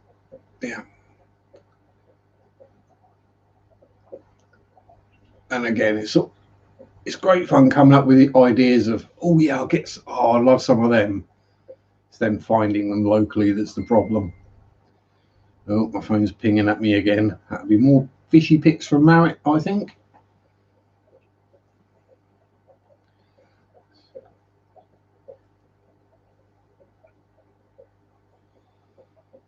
As long as there's not pictures of extra holes in bellies, I'm okay.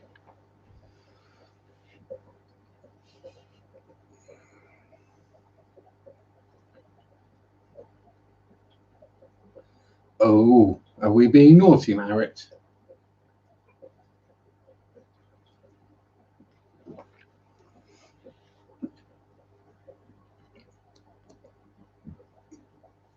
So yeah. Anyone got ideas for? Oh, bless you. So has anyone got any ideas for suitable tank mates for CPDs?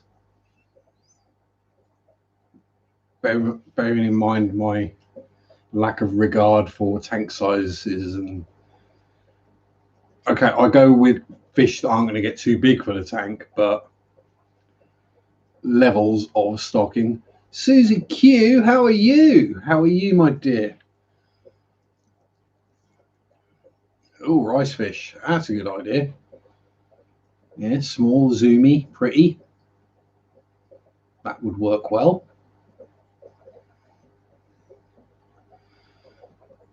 And again, apologies for missing your streams, Susie, but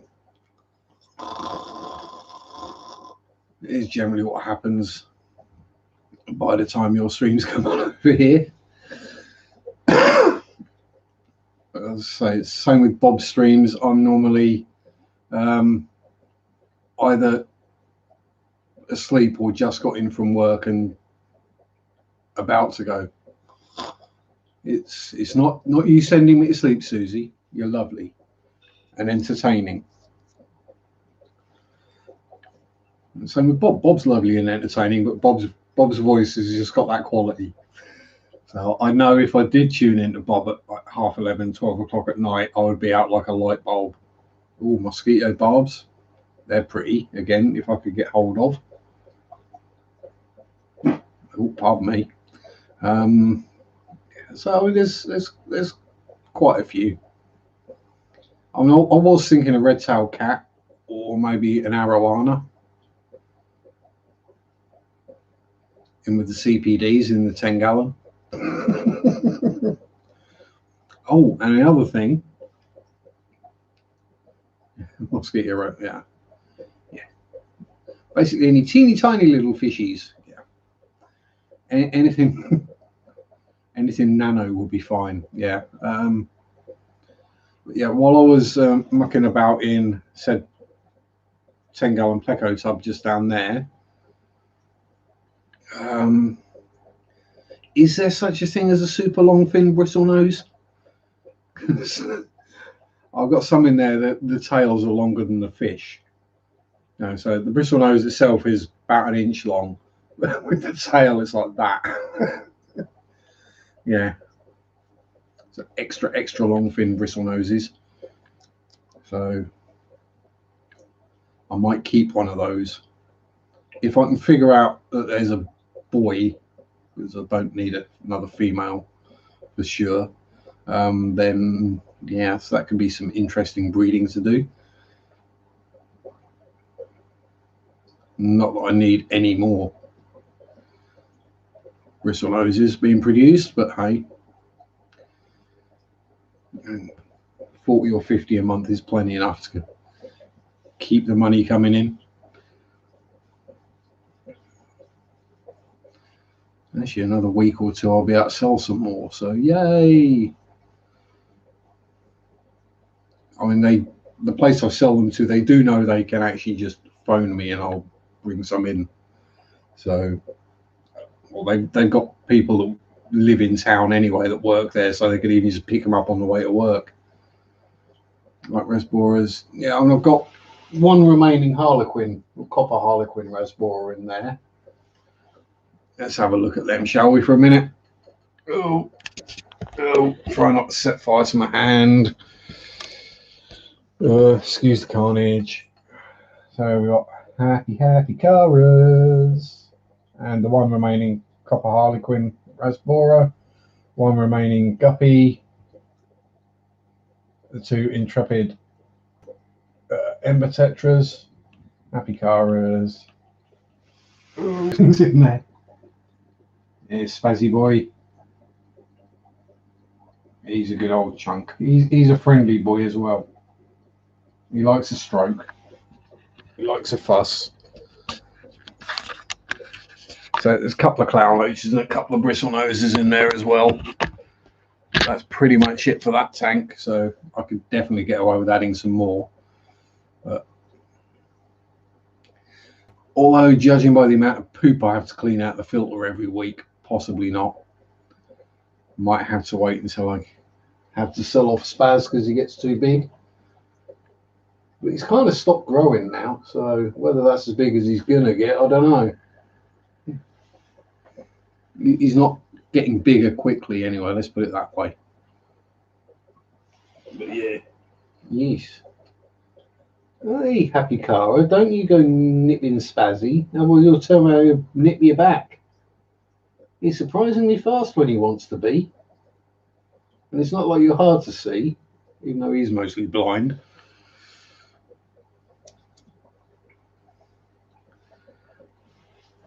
Although, in breaking news, Donkey did manage to knock the heater off. Donkey being the Akara that is very jumpy and likes to swim into things. And then also managed to knock the filter off the side as well, which is...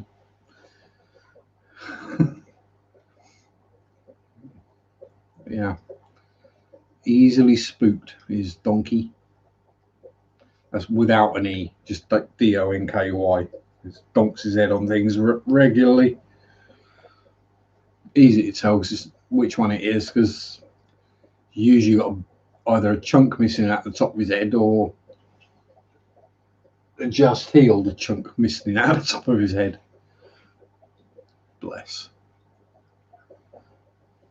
So yeah. So let's see. The other thing I was thinking of were to go with the CPDs was pygmy cories. I think they'd be quite cool. Again, small. You can have quite a large group of them, or a group of them in a tank that size. And with it being sand, they could quite happily snuffle around on the bottom to their heart's content. So I think we might go with some pygmy cories in there, and then maybe some small Rasboras as well. Just get the numbers up a bit. Because at the moment, I think the biggest bioload in that tank is probably the Nerite snails. Half a dozen CPDs don't produce much load. Maybe just some more CPDs. We'll see. It depends if I can get hold of them for a decent price. Because some places you can get hold of CPDs and they're pretty cheap. Other places, what? £9 for one? Really? I was like, when we were looking today, the first place we went, they had salt and pepper cories at $6.99 each. Then you go to the next place and they're 2 for 10. No, sorry, 3 for 10. And you're like, hang on, they probably come from the same place. Uh-oh, what have I done now, Marriott? What have I done?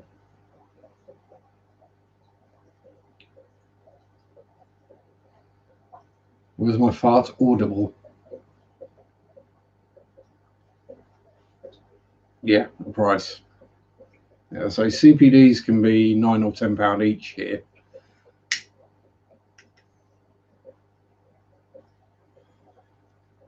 don't get me started on laser cories, because I've seen them two places. One place they were £13 each, and the other place they were £30 each.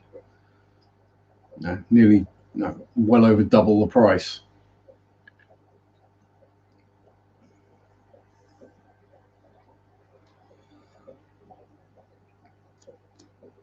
But so some places I can go and get a super red bristlenose for £6. Other places they're £30.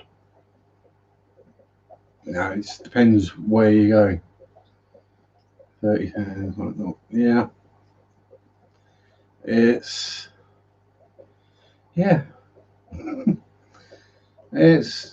I say it's in the fish that they know they're gonna sell a lot of. So your live bearers, your guppies, your bristlenoses, your platies, endlers, that kind of thing. They're normally fairly cheap. They're mostly because people kill them fairly rapidly. But yeah, once you get past sort of the real basic entry level kind of fish, the prices really start jumping up. Again, it's mostly just because they don't sell that many. And so if I'm a bit sorry, yeah, I'm just watching some shell dweller breeding going on. But yeah, it's some places are more expensive than others, but not everywhere has everything in stock. So and that's why we went to the garden centre today, because they usually have some kind of strange fish in there. Now, bear in mind, it's just a garden centre with a little fish section, and that's where Spaz came from. So they've sold Bashirs. It's basically the only place I've seen them. They had black ghost knives. And today they had clown plecos, blue phantom pleco, gold nuggets, what other stuff? Dirtfish, sorry, blood parrots. They've got the goldfish, the guppies, the platies, albino cories. Chalupa, how the devil are you, sir? Yes, there are some lovely people in the chat. The host isn't, but can't have everything. But yeah, I'll say for a garden centre is quite a strange selection of fish. So yeah, that's why I go in there every so often. They've had peacock gudgeon, bumblebee goby. They've got a whole bunch of puffers in there at the moment. What have they got? For hackers and Congos, I think they were.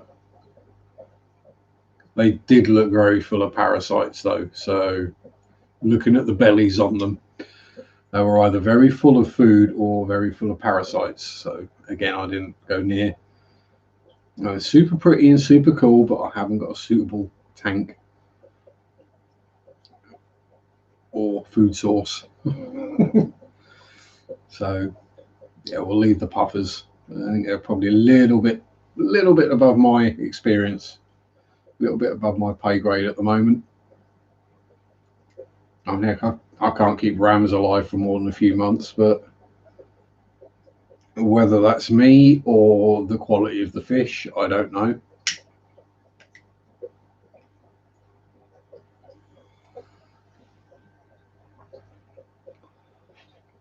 I seem to be able to keep most everything else quite happy, but not that I've got anything that is renowned to be hard to keep.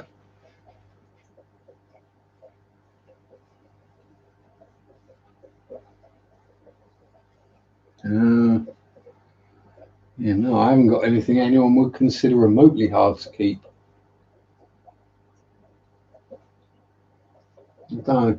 Perhaps a giant shrimp might be. Can't keep guppies alive. Yeah, so fortunately I've got real hard water, so live bearers do really well, unfortunately.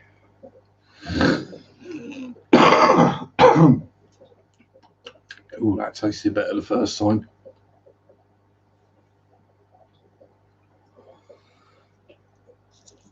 Yeah, I mean, if I could get hold of some live bearers that aren't guppies or platties or swords or mollies, you know, some goodyeads or something like that, something a bit rarer, then yes, I would get them and breed them. I'm not that you breed live bearers, it kind of just happens. But yeah, no plans for guppies or endlers or platties. Platties are always cool, but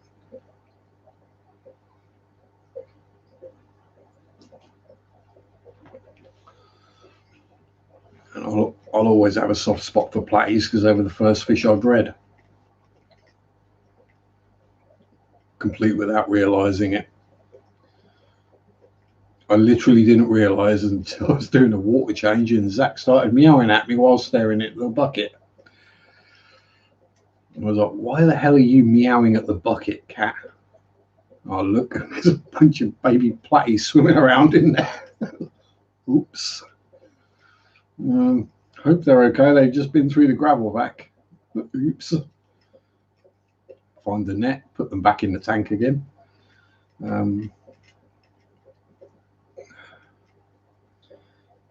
Plus, yeah, they were in a fluval flex, so they got the fry compartment in the back to keep them safe from being eaten. Or fry compartment or death trap, depends on who you speak to as to their views on that. But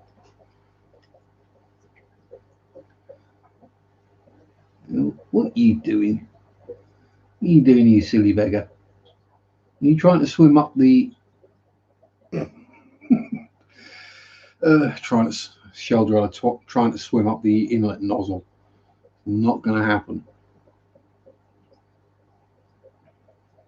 Or you just right, yeah, you're just staying out of the way while Alpha and Beta get jiggy, are you? Yeah. Yeah. So you got to try. Yeah, you got to try these things every once in a while. If you don't try, you don't know. At least guppies aren't, in the UK at least, expensive fish. They're normally £2 to £3 for a guppy, whatever the coloration or fin shape. They're all the same price because they're all just guppies. So you just get, well, I'll have 3 of them, 2 of them, 4 of them, 5 of them, and you put them all in the same tank, just to upset the people who try and line breed them into something. And you get some really weird stuff come out as well. I've had some very cool color combinations of guppy over the years. Yeah, it is years now. It'll be 3 years I've been keeping fish this August.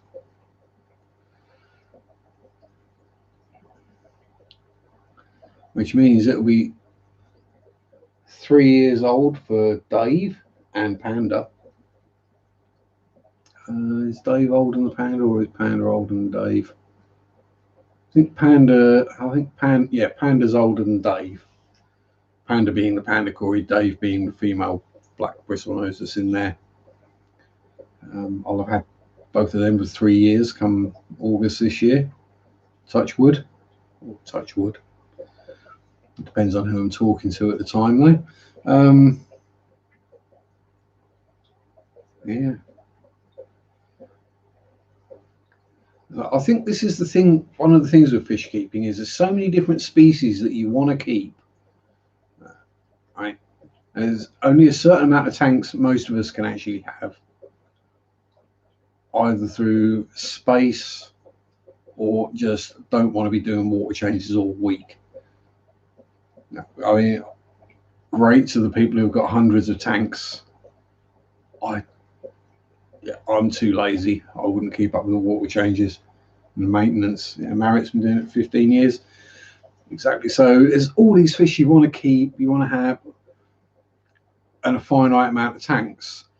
Problem is, the longer you do it, the better you are at keeping the fish alive that you do have. So when you're newer to it and fish, you're less experienced, fish die more regularly. You can try out all these new different fish because you've got tank space when they die.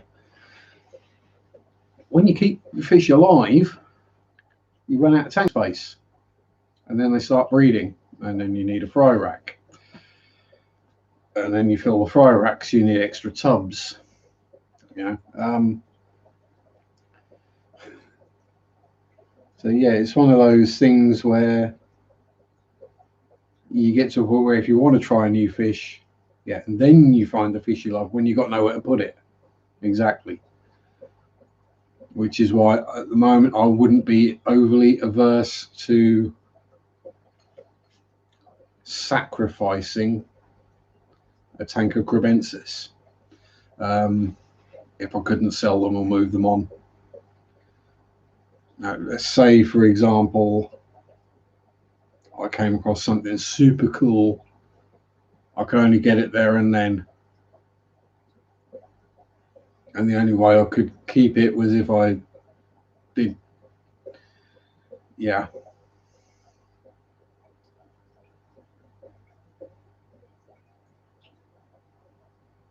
And you find the fish you love, oh, that's boring. Yeah, exactly. I mean, it's like people who look at a simple sparrow, and some people look at a sparrow and they just see a small brown bird. I go, nah, what? Look closely at just your standard house sparrow. And that little brown bird that makes that cheep, cheep, cheep sound every morning and wakes you up. And look closely at one. They're absolutely stunning.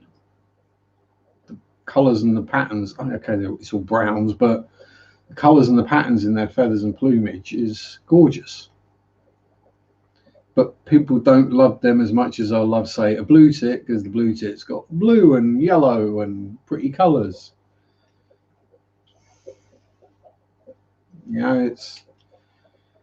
When I sat here looking at my Shelleys, they're basically browny grey and grey stripes.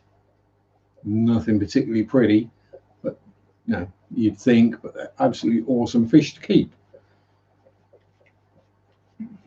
Look at Spaz, is basically dull grey. He's awesome.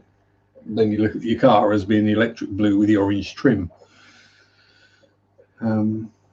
Yeah, I say we all see fish we fall in love with and then buy and then have to figure out where the hell we're going to put them.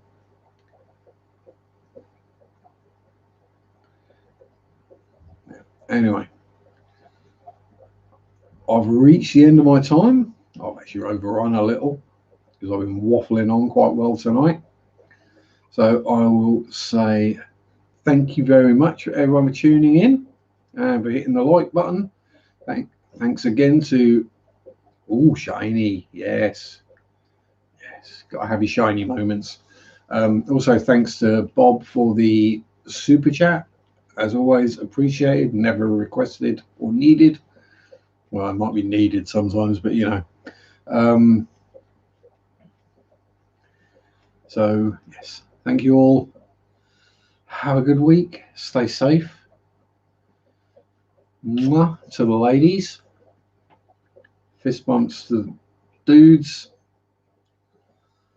Farewell, stay safe, peace out, rock on, bye bye.